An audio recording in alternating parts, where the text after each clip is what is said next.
وعلى آله وأصحابه ومن تبعهم بإحسان إلى يوم الدين وسلم تسليما كثيرا. اللهم ارزقنا علما نافعا ورزقا طيبا وعملا متقبلا. اللهم اغفر لنا ذنبنا كله دقه وجله وأوله وآخره وعلانيته وسره. Amma ba'd, jamaah sekalian, barakallah li wa lakum. Kita lanjutkan pembacaan kitab Sifatu Salatin Nabi sallallahu alaihi wasallam min at-takbir ila taslim ka'annaka taraha, yaitu sifat salat Nabi dari takbir sampai salam seolah-olah engkau melihatnya, karya Syekh Muhammad Nasiruddin Al-Albani di bab ad-du'a qabla as-salam wa anwa'u. Ya, ini berdoa sebelum salam dan macam-macam doa sebelum salam. Wa kana sallallahu alaihi wasallam yad'u fi salatihi, wa Nabi sallallahu alaihi wasallam berdoa ketika salat bi ad'iyatin mutanawwi'ah, dengan doa-doa yang bermacam-macam. Taratan bihadza, taratan bihadza, kadang ini kadang itu. Wa aqarra ad'iyah ukhra, dan Nabi membolehkan doa-doa yang lainnya. Wa amara al-musalli an yatakhayyar minha ma syaa, dan Nabi sallallahu alaihi wasallam memerintahkan kepada orang yang salat untuk memilih dari doa-doa yang dia mau. Wa hakahiyya. Nah, di sini ada berapa doa ya, kawan? Ada 10. Masya Allah. Iya. Di sini ada catatan kaki dari Syekh Al-Albani. Kami tidak mengatakan berdoa ketika tasyahud saja. Iya.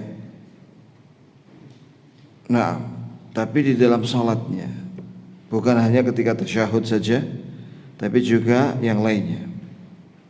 Karena doa ketika salat itu, ya, ketika sujud, ketika tahiyat, yakni setelah tahiyat, gitu ya kawan. Bahkan ketika berdiri juga doa ihdinas siratal mustaqim, ya kan? Juga ketika rukuk baca subhanakallahumma rabbana wa bihamdika Allahumma ighfirli. Bahkan duduk di antara dua sujud kita juga berdoa rabbighfirli warhamni wajburni warfa'ni wahdini wa'afini warzuqni. Makanya benarlah bahwa salat itu secara bahasa Arab maknanya ad-du'a, berdoa. Ini orang yang sedang salat, di samping dia berdoa, ya, bahkan ketika berdiri, ketika rukuk, ketika sujud, ketika duduk di antara dua sujud, ketika tahiyat awal dan akhir. Tahiyat awal sudah kita bahas bahwa ada riwayat boleh berdoa ketika tahiyat awal, ba'da tahiyat awal, dan juga tahiyat akhir. Yang kedua, karena orang yang sedang sholat itu dia punya harapan kepada Allah agar sholatnya diterima. Itulah yang dimaksud dengan du'aul ibadah. Ya, jadi doa itu ada dua, ada du'aul mas'alah, ada du'aul ibadah. Du'aul mas'alah itu ya seorang minta sama Allah, seperti tadi rabbighfirli warhamni wajburni. Kalau du'aul ibadah itu maknanya ketika dia sedang beribadah, dia berharap kepada Allah agar ibadahnya diterima oleh Allah. Itu ya akhwah. Doa yang pertama yang Nabi baca yaitu Allahumma inni a'udzubika min adzabil qabr wa a'udzubika min fitnatil masiihid dajjal wa a'udzubika min fitnatil mahya wal mamat. Allahumma inni a'udzubika minal ma'thami wal maghrami. Ya. Coba ikuti saya. Allahumma inni a'udzubika min adzabil qabri wa a'udzubika min fitnatil masiihid dajjal wa a'udzubika min fitnatil mahya wal mamati. Allahumma inni a'udzubika minal ma'thami wal maghrami. Ya, artinya ini doa. Naam,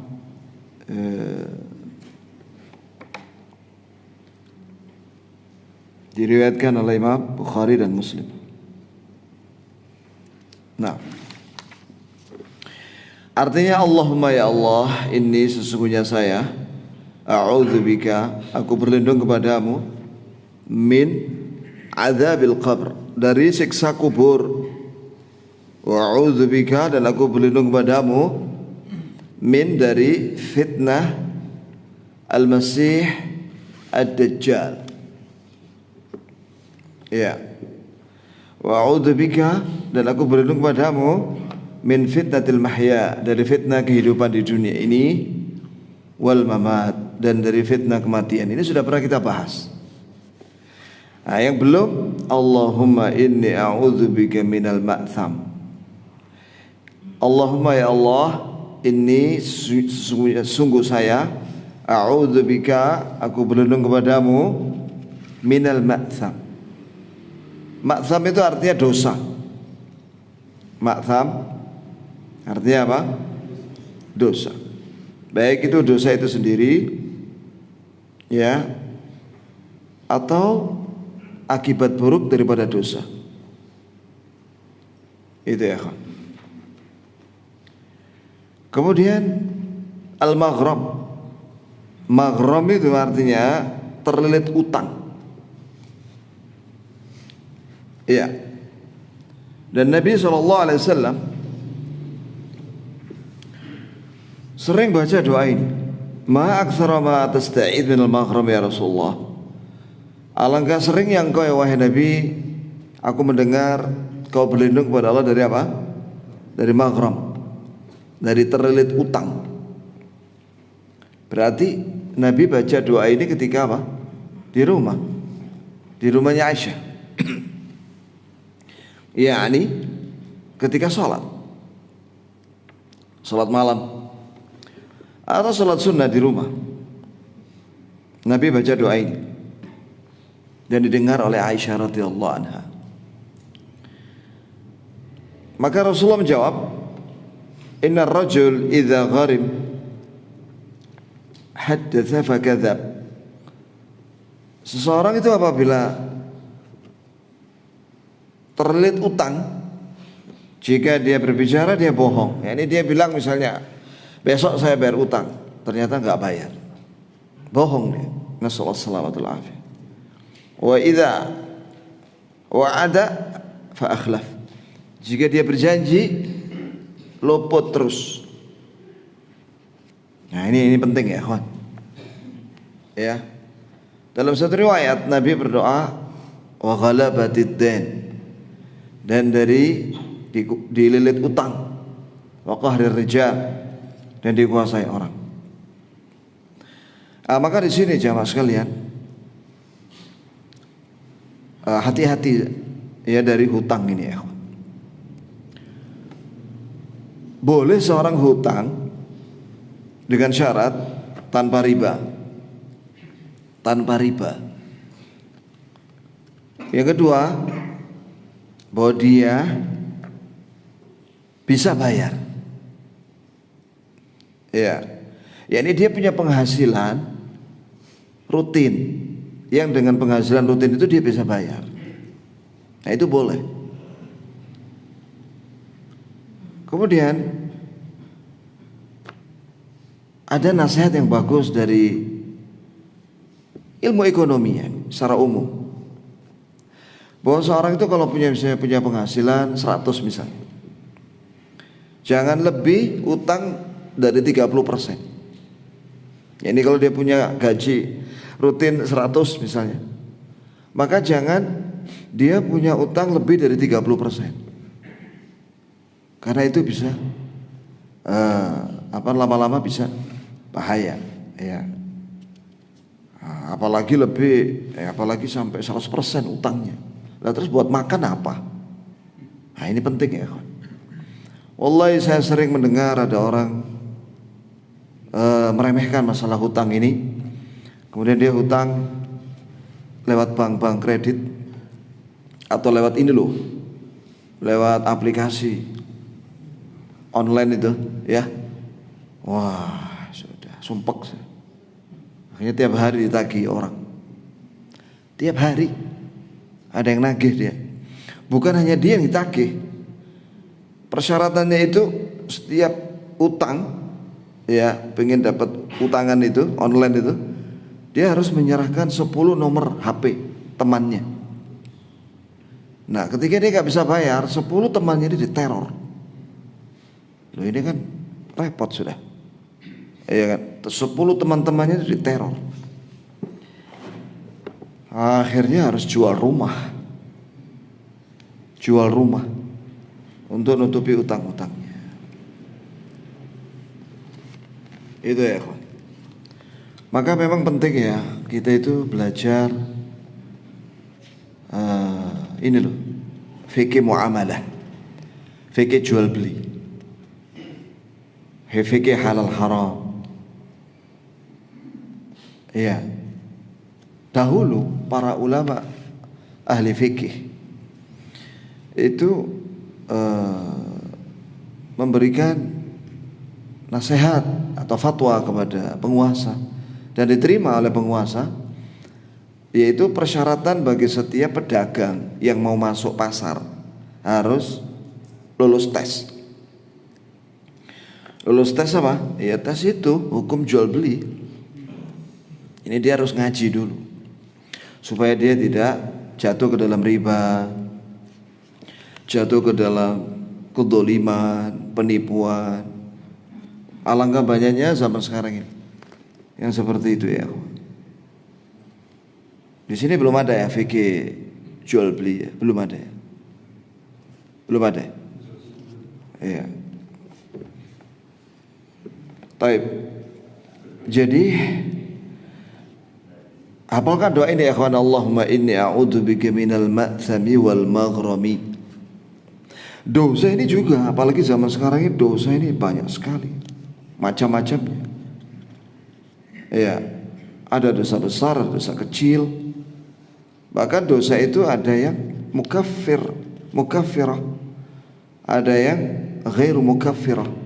Ini dosa yang bikin orang murtad, dan ada dosa yang tidak bikin orang murtad. Ini orang kalau nggak tahu masalah ini, khawatirnya dia jatuh ke dalam murtad tanpa dia sadari. Nah itu ya kawan. Maka penting doa ini. Ya Allah, aku berlindung kepadamu dari dosa. Baik. Nah ini dia sekarang doa yang kedua. Allahumma inni a'udzubika min syarri ma 'amiltu wa min syarri ma lam a'mal ba'du. Hadis ini diriwayatkan oleh Imam An-Nasa'i, yakni dalam sunannya di kitab Al-Isti'adzah. Jadi Imam An-Nasa'i punya kitab Sunan Nasa'i itu ya kawan. Di situ ada bab isti'adzah. Kitab itu bab itu isinya tentang doa-doa isti'adzah yang lengkap. Kemudian juga ini sanadnya sahih kata Syekh Al-Albani, dan juga dalam kitab yang lain. Coba ikuti saya. Allahumma inni a'udzubika min syarri ma 'amiltu wa min syarri ma lam a'mal ba'du. Artinya, Allahumma ya Allah, inni sungguh aku a'udzubika, aku berlindung kepadamu, min syarri, dari keburukan, yakni dari akibat buruk, ma'amiltu, dosa-dosa yang aku lakukan. Ya, ini sama dengan doa yang dalam khutbatul hajah. Ya, wa na'udzu billahi min syururi anfusina wa min sayyiati a'malina. Kami berlindung kepada Allah dari keburukan, kejahatan hawa nafsu kita. Wa min sayyiati a'malina, dan dari akibat buruk dosa-dosa kita. Jadi dosa itu ada akibatnya, ya kan? Akibat buruk. Dosa itu bisa ajilan atau ajila, ajilan atau ajila, baik di dunia maupun di akhirat. Ada riwayat disebutkan oleh Ibnu Qayyim dalam Ad-Da' wad-Dawa. Ada seorang bangkrut total, jadi tipu orang habis. Terus dia ingat bahwa dia dulu pernah 40 tahun yang lalu, dia ingat pernah menghina orang, menghina seorang pedagang. Maka dia mengatakan setelah 40 tahun dari dosa itu, dia merasakan akibatnya. Masya Allah. Makanya kita itu harus taubat setiap hari. Berapa dosa kita ini? Banyak sekali. Lah kalau setiap dosa ada hukuman, habis kita. Maka kita harus istighfar dan taubat. Karena dengan istighfar dan taubat, Allah tidak akan menghukum kita. Dalilnya surat Al-Anfal. Wa ma kana Allahu liyu'adzibahum wa anta fihim wa ma kana Allahu mu'adzibahum wa hum mustaghfirun. Allah tidak akan menyiksa mereka selama engkau wahai Nabi ada di tengah-tengah mereka. Dan Allah tidak akan menyiksa mereka selama mereka minta ampun. Coba dicek ya Masyayikh, ya ikhwah, surat Al-Anfal ayat 35, coba cek. Di HP ada, di aplikasi Quran. Wa hum yastaghfirun atau mustaghfirun. Akhbirni, kabarkan kepadaku.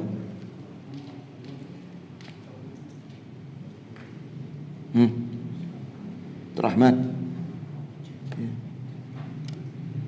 Ada.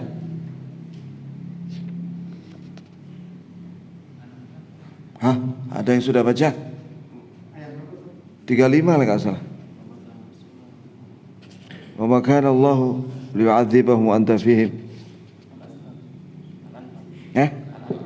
Al-Anfal. Dok. Wa ma kana Allah liyu'adzibahum. Ayat berapa itu ya? 34. Coba baca. Iqra ya akhi, baca.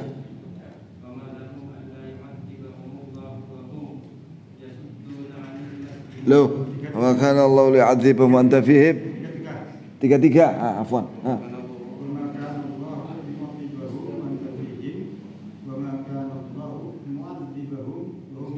Wa hum yastaghfirun. Jazakallahu khair. Allah tidak akan menyiksa mereka selama mereka minta ampun. Maka dengan minta ampun tudfa'ul bala, dia akan dijauhkan dari bala. Iya.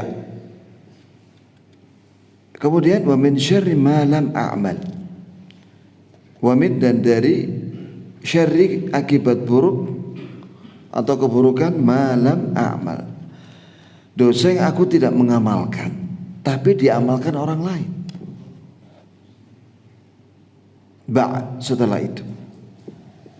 Jadi ya kawan, hukuman siksa itu, musibah, bencana, itu bukan hanya akibat dosa-dosa yang kita lakukan, tapi juga disebabkan oleh dosa orang lain yang kita nggak melakukan, tapi kita ada di situ.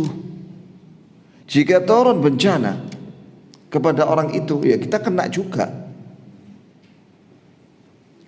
Dalilnya Quran surat Al-Anfal, wattaqu fitnatan la tusibanna alladzina zalamu minkum khassah. Takutlah kalian dengan siksa yang apabila turun bukan hanya kena orang-orang yang zalim di antara kalian saja, tapi yang tidak zalim juga kena. Kalau terjadi banjir bandang kayak di beberapa tempat sekarang ini, beberapa hari ini, iya, itu bukan hanya orang yang pendosa yang kena, tapi orang-orang yang di masjid juga kena. Iya kan? Bencana gempa bumi atau gunung meletus, ya, ya orang sekitarnya kena. Nah, bagaimana kalau sudah kena? Kalau orang yang nggak dosa tapi ikut kena, maka kondisinya sesuai dengan niatnya. Ini kalau dia tidak ikut-ikutan ya nggak kena pada setelah mati, nggak dihukum. Tapi orang yang mati gara-gara kena azab karena dosa, ya dia akan disiksa lagi setelah mati. Gitu ya. Yub'atsuna 'ala niyatihim, dibangkitkan berdasarkan niat mereka. Kalau mereka tidak ikut-ikutan ya enggak dihukum setelah mati. Jadi kematian yang disebabkan karena musibah yang turun secara umum itu insyaallah kafarah, penghapus dosa orang yang soleh itu. Ya kayak corona sekarang ini, COVID-19 ini. Na'udzubillahi min dzalik. Afanallahu wa iyyakum minha. Itu bukan hanya kena orang-orang kafir di Wuhan, Cina, sekarang seluruh dunia. Bayangkan juga. Makanya kalau ada orang sakit batuk, pilek, gak usah ke masjid, biar gak nulari ahlul masjid. Gitu ya kawan. Gak usah ke masjid. Sebaiknya kalau sakit di rumah aja sholatnya. Nah, kalau ikut pengajian ya lewat online ini sudah ya, siaran langsung. Baik. Kemudian jadi hafalkanlah doa ini ya, penting doa ini. Ini dibaca sebelum salam. Dibaca sebelum salam. Kan sudah saya sampaikan bahwa sunnahnya doa itu sebelum salam. Kenapa? Karena di waktu tasyahud atau tahiyat akhir itu terdapat ada berdoa, adab-adab berdoa, yaitu memuji Allah, at-tahiyyatul mubarakatus salatu thayyibatu lillah. Kemudian terkandung di dalamnya apa? Sholawat. Yang ketiga, Allahumma hasibni hisaban yasira. Ini hadis sahih riwayat Ahmad dalam musnadnya dan Al-Hakim dalam mustadraknya, dan disahihkan oleh Imam Al-Hakim dan disetujui oleh Imam Az-Zahabi. Jadi Imam Al-Hakim itu punya kitab judulnya Al-Mustadrak Al-Sahihain, yaitu kitab hadis sahih menurut dia yang menurut syarat Bukhari Muslim, tapi tidak dikeluarkan oleh Bukhari Muslim dalam sahih keduanya. Tapi buku itu belum lengkap, ya, belum selesai, beliau sudah meninggal, dan buku itu ditahqiq oleh Imam Az-Zahabi. Jadi Imam Az-Zahabi memberi komentar di catatan kaki, kalau memang sesuai, ya, sahih, maka dia bilang wa huwa kama qala, ya sesuai dengan apa yang diucapkan oleh Imam Al-Hakim. Jika tidak sesuai, dia bilang, disebutkan alasannya kenapa tidak sesuai. Ikuti saya. Allahumma hasibni hisaban yasira. Nah, ini pendek, gampang ini. Allahumma, ya Allah, hasibni, hisablah aku, hisaban yasira, dengan hisab yang ringan, yakni pada hari kiamat. Hisab itu, ikhwan sekalian, ya, manusia di akhirat itu terbagi tiga. Ada yang tidak dihisab dan tidak diazab, jadi dia langsung masuk surga. Allahumma ja'alna minhum, Allahumma ja'alna minhum, Allahumma ja'alna minhum. Dan mereka ini jumlahnya 70.000. Dalam satu riwayat dikalikan 70.000 lagi, jadi berapa itu? 70.000 kali 70.000 berapa?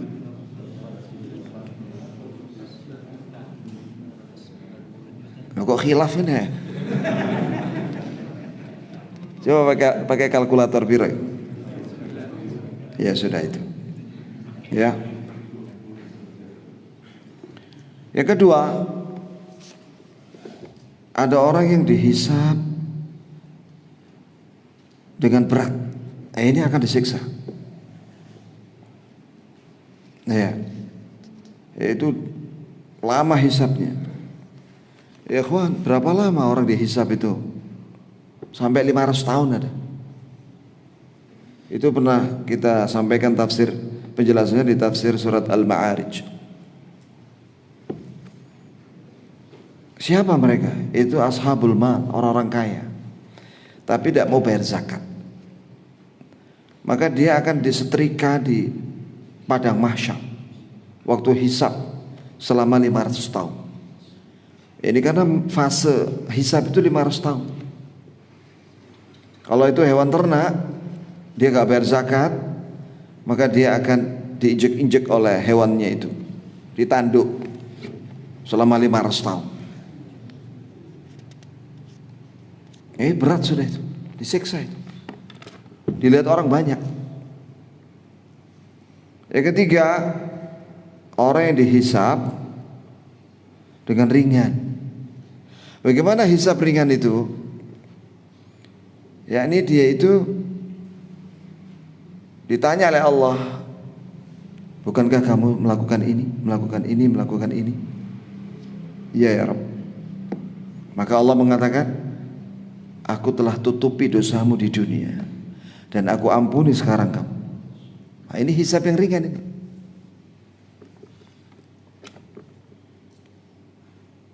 Adapun orang kafir, wasiqal ladzina kafaru ila jahannam zumar.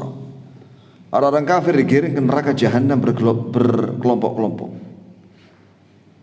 Apa yang yakni mereka enggak ada amal soleh. Jadi disuruh berdasarkan keyakinan masing-masing, sesembahannya masing-masing. Setelah itu digiring ke neraka mereka semua. Itu orang kafir. Hasibu anfusakum qabla an tuhasab. Hisablah diri kalian sebelum kalian dihisab pada hari kiamat. Apa yang dimaksud dengan hisab di sini? Ini hitunglah amalmu dan dosamu. Mana yang lebih banyak? Artinya kalau kita masih ada dosa, selesaikan di dunia. Jangan dibawa mati. Untuk apa dibawa mati? Kita kepengen kalau mati itu nggak ada dosa, kalau bisa seperti itu, dengan cara bertobat. Makanya orang itu menjelang mati itu harus memperbaiki diri. Ya, itu dengan taubat nasuha dari segala dosa. Ya. Nah, sedangkan kita nggak tahu kapan mati. Ya udah tiap hari taubat. Kemudian memperbaiki diri. Yang paling penting diperbaiki itu hati. Hati ya, hati kita ini. Karena ada amalan-amalan hati yang harus kita lakukan. Bahkan itu kadang menjadi syarat diterimanya amal, yaitu ikhlas. Jadi setiap kita mau berbicara dan beramal, itu harus menghadirkan ikhlas. Karena Allah, mengharapkan ridha Allah. Ya, hadirkan itu setiap saat. Iya, amalan lisan dan amalan perbuatan jelas harus dilakukan. Tapi sering orang melalaikan amalan hati. Dikira nggak penting, itu syarat diterimanya kok itu. Yang namanya syarat kalau nggak dihadirkan nggak diterima. Itu ikhlas. Kemudian juga di antara amalan hati cinta kepada Allah, takut dari siksa Allah, berharap rahmat Allah dan ampunan. Itu amalan hati semua. Kemudian tawakul ala Allah, bergantungnya hati ini kepada Allah untuk mendapatkan sebuah kebaikan dunia akhirat dan dijauhkan dari segala keburukan dunia akhirat. Inabah, itu amalan hati. Inabah itu komitmen dalam hati untuk kembali taat kepada Allah setiap hari dan kembali untuk senantiasa taubat.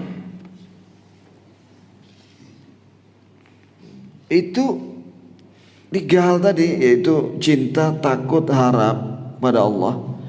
Itu rukun amalan hati. Ini namanya rukun, harus dihadirkan. Kalau ikhlas tadi apa? Syarat diterimanya amal. Harus itu. Di sini penting yang ngaji ya kawan. Kalau orang tidak ngaji, ya sekedar beramal, dia nggak tahu masalah ini. Sampai mati nggak tahu. Coba mufarrid, berarti dia meremehkan dan meninggalkan perintah.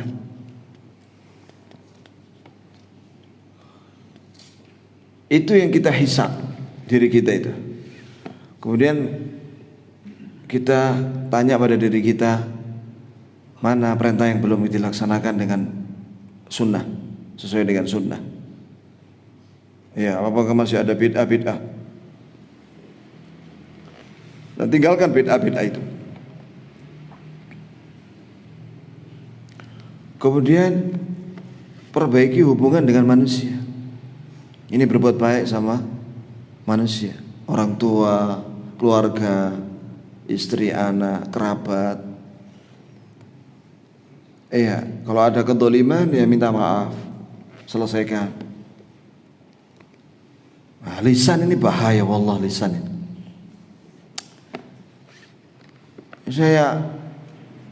Dia mungkin dulunya mantan preman ya, terus dia dapat hidayah kepada Islam, sunnah, tapi kebiasaan buruk lisannya belum hilang. Ngilok-ngilok no wong, senengane. Misalnya dia bilang salafi itu talafi, ya ini. Antum tahu arti talafi itu apa ya? Talafi itu artinya orang yang binasa.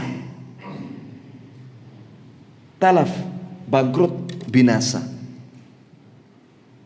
Menghina salafi. Itu kalau nggak suka sama orang, jangan ngilok-ngilok di depan medsos. Akhirnya dia yang binasa. Dan ciri tanda ahlul bid'ah itu menghina ahlus sunnah. Kalau zaman dahulu menghina ahlus sunnah itu dengan kalimat hasyawiyah. Hasyawiyah itu ngaco, mengaco. Masa ahlus sunnah dibilang ngaco? Ahli hadis dibilang ngaco. Dituduh macam-macam, mujassimah dan lain-lain. Ada lagi sampai sekarang orang nuduh ngilok-ngilok no ahli sunnah dibilang wahabi. Tujuannya supaya orang menjauh dari dakwah yang hak. Coba orang-orang yang menjelek-jelekkan wahabi. Coba bantah itu bukunya Syekh Muhammad bin Abdul Wahhab itu, Kitab Tauhid. Cari kesalahannya coba. Bisa nggak dia? Saya sampai hari ini belum melihat ada buku bantahan terhadap buku Syekh Muhammad bin Abdul Wahhab itu, Kitab Tauhid, Sulul Thalatha, Kashfu Syubuhat, Qawaidul Arba', Sulul Sittah. Banyak karya tulisnya. Tak ada yang bantah itu, nggak ada. Cuma fitnah aja bisa, fitnah.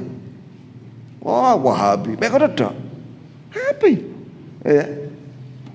Ini lisan ini akan dihisab pada hari kiamat. Akan dipertemukan dengan Syekh Muhammad bin Abdul Wahhab. Dan Syekh akan mengambil pahalanya orang itu. Nggak ringan loh lisan ini. Ngata-ngatai orang, saenake dhewe. Menghina orang.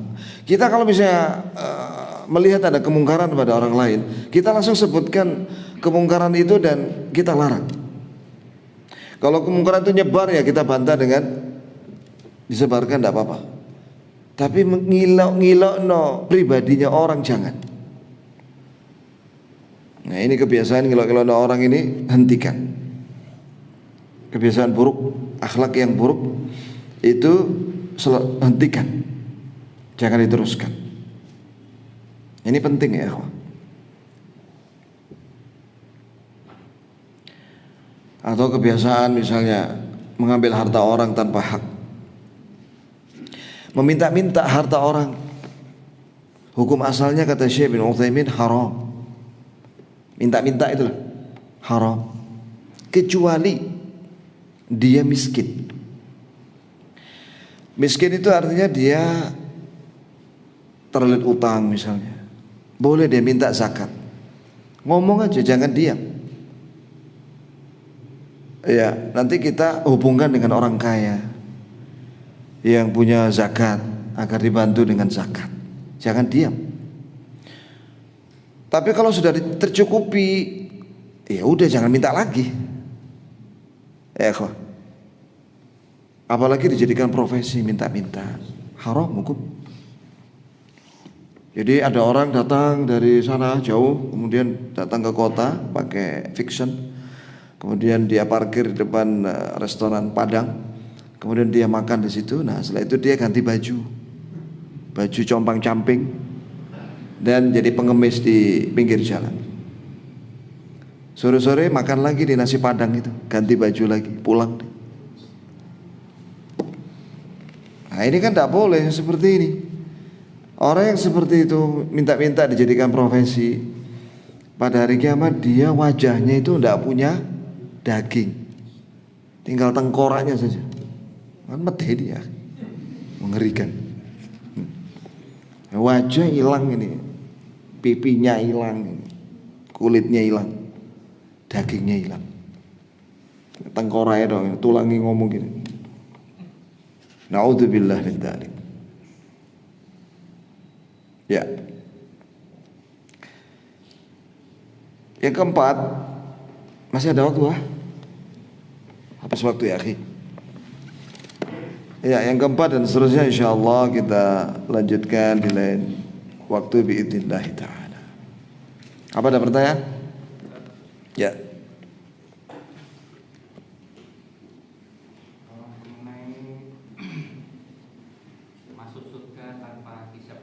Iya.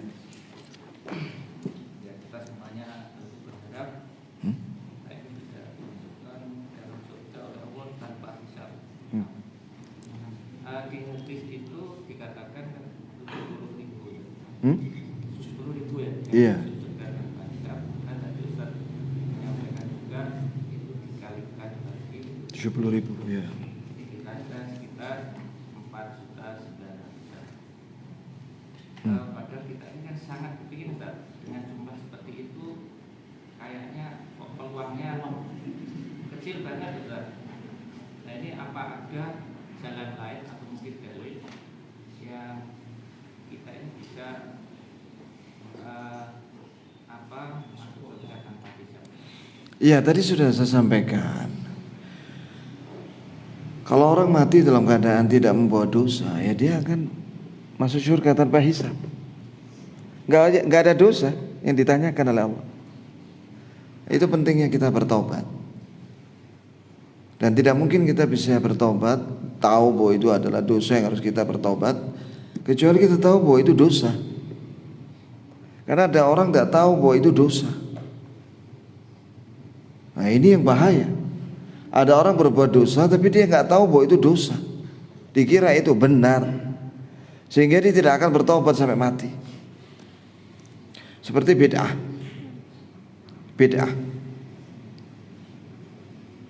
Ya. Apa sih ukuran bid'ah itu apa? Bid'ah itu mengada-ngada dalam agama yang tidak pernah diyakini dan tidak pernah diamalkan oleh Nabi SAW dan Abu Bakar, Umar, Utsman, Ali. Udah itu. Baik dalam keyakinan maupun amalan. Gitu ya kawan. Tinggalkan itu bid'ah. Tidak boleh orang ngarang-ngarang sendiri dalam beragama Islam. Ikutilah Nabi SAW dan Khulafa ar-Rashidin. Alaikum bisunnati wa sunnatil Khulafa ar-Rashidin. Hendaklah kalian mengikuti sunnahku dan sunnahnya Khulafa ar-Rashidin. Apabila suatu amalan yang dilakukan oleh orang tidak pernah dilakukan oleh Nabi dan Khulafa ar-Rashidin, jangan diamalkan.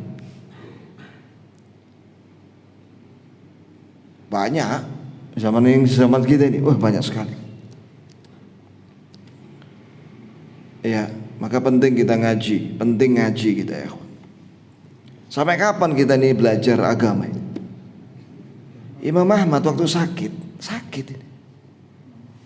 Di tempat tidur dia bawa pensil, tinta. Zaman dulu tinta. Di sampingnya ada buku, kertas. Sampai muridnya tanya, sampai kapan cari ilmu ya Imam? Dari buayan sampai mati. Masya Allah. Itu Imam Ahmad yang ngarang buku Musnad. Ada 30.000 hadis. Itu terus belajar sampai menjelang wafat. Jadi makanya saya bilang, antum mahasiswa kalau sudah lulus, bahkan ketika jadi mahasiswa belajar.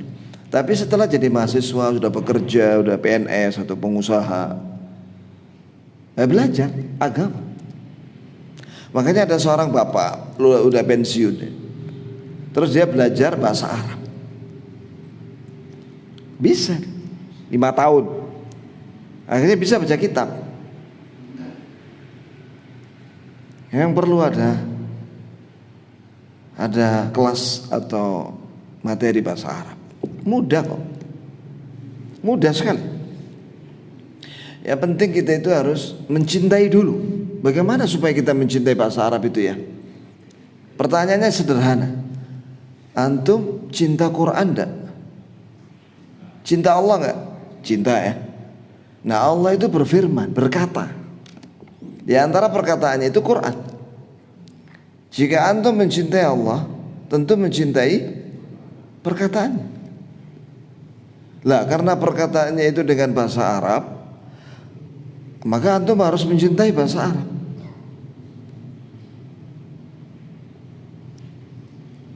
Gitu ya ikhwan. Ada orang mencintai pekerjaannya. Nah, di pekerjaan itu dia dituntut harus bisa bahasa Inggris. Itu perintah dari atasan. Wah, belajar bahasa Inggris. Ada lagi disuruh apa lagi? Belajar bahasa Jerman. Belajar lagi dia.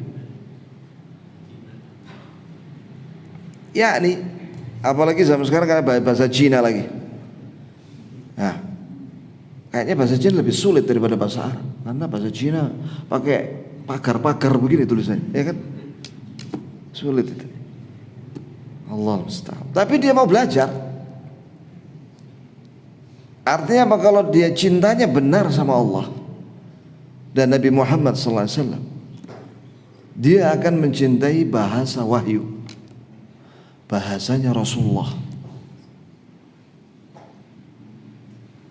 Dan ternyata bahasa Arab ini bahasa yang paling lama di dunia. Disebutkan oleh Ibnu Katsir dalam Bidayah wan Nihayah bahwa bahasa Arab ini diucapkan oleh Nabi Hud. Nabi Hud itu berbahasa Arab. Nabi Hud itu adalah nabi yang datang setelah Nabi Nuh. Nabi Nuh alaihissalam. Jadi ada 4 nabi dari bangsa Arab. Nabi Hud, Nabi Saleh, Nabi Syuaib, Nabi Muhammad sallallahu alaihi wasallam. 4 nabi ini ngomong bahasa Arab. Udah lama, ribuan tahun yang lalu. Masih terpelihara sampai hari ini, sampai hari kiamat. Apakah antum tidak senang kalau misalnya mendengar Quran dibacakan langsung paham per kata? Begitu pula antum ketika baca bacaan sholat dari takbir sampai salam, paham setiap kata yang antum baca. Itu jauh lebih nikmat daripada terjemah, menghafal terjemah. Mari kita tingkatkan bahasa Arab kita, supaya ibadah kita juga meningkat, khusyuknya dan pemahaman kita. Ya jadi gitu Pak. Jadi kalau ingin masuk surga tanpa hisab, banyak amal soleh, perbaiki amal solehmu, dan tobat dari segala dosa, sehingga mati dalam keadaan tidak membawa dosa satupun. Syekh Albani rahimahullah pernah mengatakan, apa dia bilang? Saya sendiri dalam berdakwah, yakni beliau tidak ikut organisasi apapun. Bahkan beliau tidak punya sekolah. Syekh Albani itu tidak punya sekolah.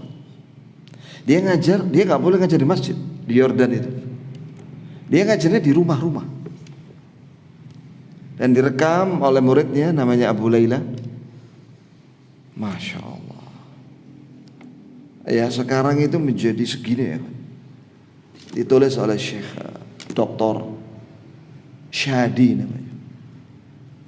Dr. Shadi itu dalam tulisan Latinnya, kalau bahasa Arabnya sebenarnya Dr. Sa'di, orang Yaman. Itu dia bilang sama saya ketemu sama beliau, ada 90 jilid yang baru dicetak kurang lebih separuhnya. Padahal itu cuma rekaman biasa, pengajian biasa. Dia bilang gini, sebagaimana aku dilahirkan oleh ibuku sendiri, maka aku juga beribadah kepada Allah sendiri. Iya, karena aku akan mati sendiri, dan kita dibangkitkan sendiri-sendiri. Masuk surga juga sendiri-sendiri. Masya Allah. Ya, ini beliau mewanti-wanti kepada murid-muridnya jangan hizbiyah. Hizbiyah itu berkelompok terus fanatik. Berkelompok tapi fanatik. Saking fanatiknya sampai menolak hadis, menolak kebenaran. Biasanya kan kelompok seperti itu ya, fanatik terhadap kelompoknya. Nah kita jangan fanatik dengan kelompok, tapi kita fanatik dengan dalil Quran Sunnah. Terus dia bilang, dan saya tidak ingin menentang dalil satupun, sehingga saya ingin mati dalam keadaan tidak menentang Allah sedikit pun. Masya Allah. Itu Syekh Albani ngomong gitu. Aku tidak ingin mati dalam keadaan aku menentang satupun perintah Allah dan larangannya. Masya Allah. Rahimahullah. Semua ulama memujinya. Semua ulama. Masya Allah. Hatta musuh-musuhnya Syekh Albani mengakui keilmuannya Syekh Albani. Ya, ada 3 ulama yang hidup di abad ini dan sudah meninggal, Syekh Albani, Syekh bin Baz, Ibnu Utsaimin. Ya, antum baca buku 3 ulama ini sampai mati gak habis. Syekh bin Utsaimin itu punya fatwa 28 jilid. Bahkan ada sekarang perpustakaan khusus Syekh bin Utsaimin itu, ada yang mencatat sampai 5.000 kitab, 5.000 jilid. Bayangkan coba. Allahu a'lam. Belum Syekh bin Baz, ada fatwanya juga. Antum baca itu dari sekarang sampai mati, Masya Allah, luar biasa. Banyak ilmunya. Daripada baca Quran selama 50 tahun. Ada orang baca Quran 50 tahun. Kira-kira dia pakar apa dia? Apakah ekonomi kah? Politik kah? Enggak juga. Quran namanya Quran. Cuma berita isi. Banyak hoax. Ya kalau orang baca kitab, baca tafsir Ibnu Katsir selama 30 tahun, Masya Allah, berapa kali hatam itu, pakar tafsir. Mari kita rubah kebiasaan ya, yaitu kita biasakan baca buku yang bermanfaat. Gitu Pak, jadi seperti itu. Mari kita bersih diri kita, bersih diri. dari segala penyimpangan dan dosa-dosa, dan menghiasi diri dengan ilmu, dengan amal, dengan akhlak yang baik, dengan melaksanakan hak Allah dan haknya makhluk, dan jangan menyakiti makhluk. Syekh Rabi ketika membacakan hadis larangan membunuh semut, dia bilang, saya wallah tidak berani membunuh semut yang ada di rumah saya. Semut itu nggak berani. Gimana antum ya kawan? Kalau ada semut di rumah banyak, dia nggak mau membunuhnya. Jadi bias disapu gitu, yang penting nggak mati. Pelan-pelan nyapunya. Bawaan tergini ya mencetat ya, kalau dibanting ya. Sampai semut dia nggak berani bunuh, lah apalagi manusia. Baiklah sampai di sini. Subhanakallahumma bihamdik, asyhadu an la ilaha illa anta, astaghfiruka wa atubu ilaik. Assalamualaikum warahmatullahi wabarakatuh.